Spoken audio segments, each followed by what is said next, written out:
Bismillahirrahmanirrahim. Assalamu alaikum everyone.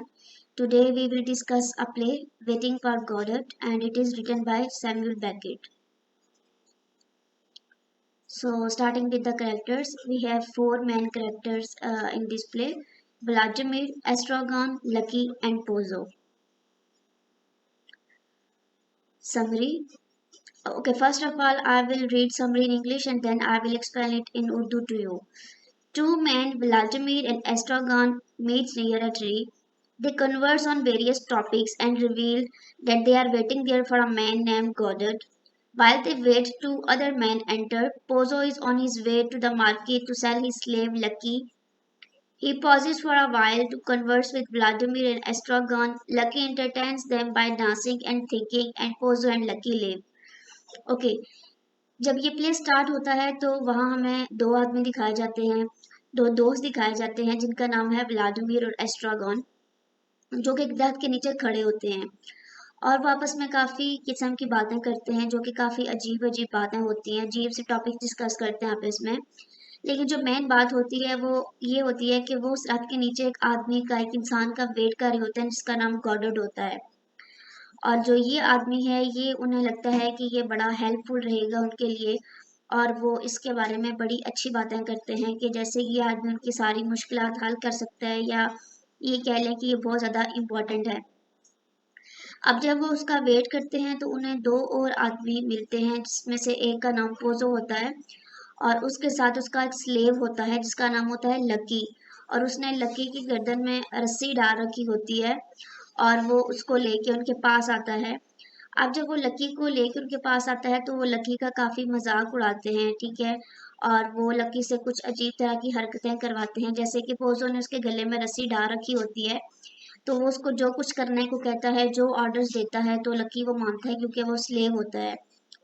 तो जो Pozzo होता है वो भी इनसे पूछता है कि आप लोग यहाँ क्यों खड़े हो, तो वो उन्हें बताते हैं कि हम गॉडेट का वेट कर रहे हैं। तो वो उनके साथ वहाँ थोड़ी देर रुकता है और जो लकी होता है वो डांस भी करके दिखाता है उन्हें, उनको मतलब उन्हें काफ़ी इंटरटेन करता है। इसके बाद क्या होता है कि पोजो और लकी चले जाते हैं। After Pozo and Lucky leave, a boy enters and tells Vladimir that he is a messenger from Godard. He tells Vladimir that Godard will not be coming tonight, but that he will surely come tomorrow. Vladimir asks him some questions about Godard, and then the boy departs. After his departure, Vladimir and Estragon decide to leave, but they do not move as the curtain falls. Okay, जैसा कि आप जानते हैं कि ये एक play है, तो ऑब्वियसली ये थिएटर में परफॉर्म हो रहा होता है। तो हम देखते हैं कि जब पोज और लकी चले जाते हैं तो एक लड़का आता है, एक मैसेंजर आता है जो कि गॉडेट की तरफ से होता है, और वो आके इन्हें ये मैसेज देता है कि गॉडेट आज आपसे नहीं मिलेंगे, वो आपसे कल मिलेंगे। तो अब जो है व्लादिमीर वो कुछ क्वेश्चन करता है लड़के से गॉडेट के बारे में, और उसके बाद वो लड़का चला जाता है। और उसके बाद व्लादिमीर और एस्ट्रागन सोचते हैं कि हमें जाना चाहिए, हम कल आ जाएंगे गॉडेट गॉडेट से मिलने के लिए। लेकिन वो जाते नहीं है, वो फिर भी अनकंडीशनली वहाँ खड़े होकर उसका वेट करते हैं। और इसी के साथ एक्ट 1 खत्म होता है और कर्टन गिर जाते हैं। Second act.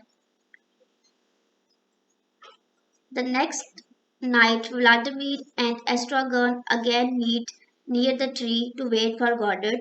अब अगली जो रात का वक्त होता है उसमें व्लादिमीर और एस्ट्रागॉन अगेन उसी दरख्त के नीचे मिलते हैं गॉडर्ड का वेट करने के लिए। Lucky and Pozo enter again, but this time Pozo is blind and Lucky is dumb. Pozo does not remember meeting the two men the night before. They leave and Vladimir and Estragon continue to wait. Shortly after, the boy enters and once again tells Vladimir that Goddard will not be coming. He insists that he did not speak to Vladimir yesterday.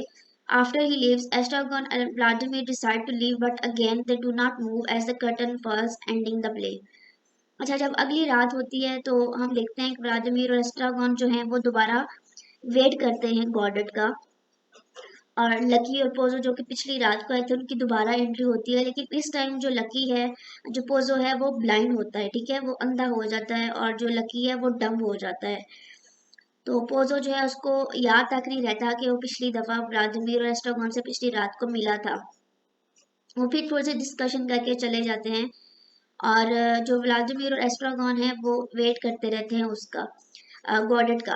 लेकिन क्या होता है कि दोबारा लड़का आता है और उन्हें बताता है, मैं कहता है मैं गॉडेट का मैसेंजर हूँ और मैं आपको ये मैसेज देने हूँ कि गॉडेट आज भी नहीं आएंगे।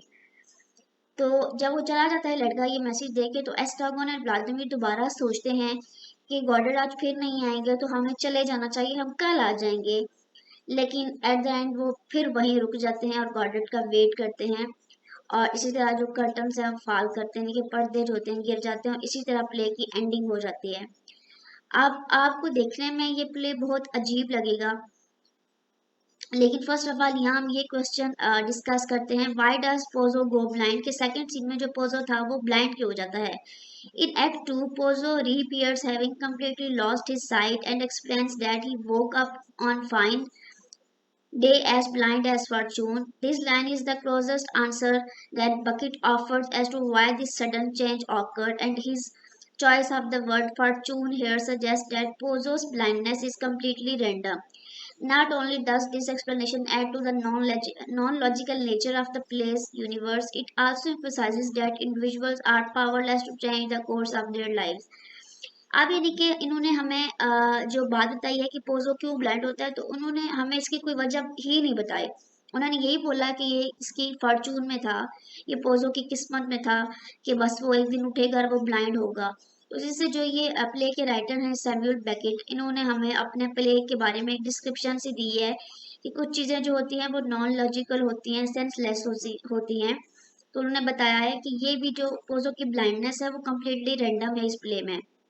जैसे कि प्ले जो है बहुत अजीब सा है, जैसे कि दो लोग एक आदमी का वेट कर रहे हैं और बस वो वेट करते ही जा रहे हैं, एक्ट 1 में भी एक्ट 2 में भी उन्हें बताया जा रहा है कि गॉडेट नहीं आएगा, लेकिन फिर भी वो वेट करते हैं, वो सोचते हैं कि हमें चले जाना चाहिए लेकिन वो फिर भी नहीं जाते।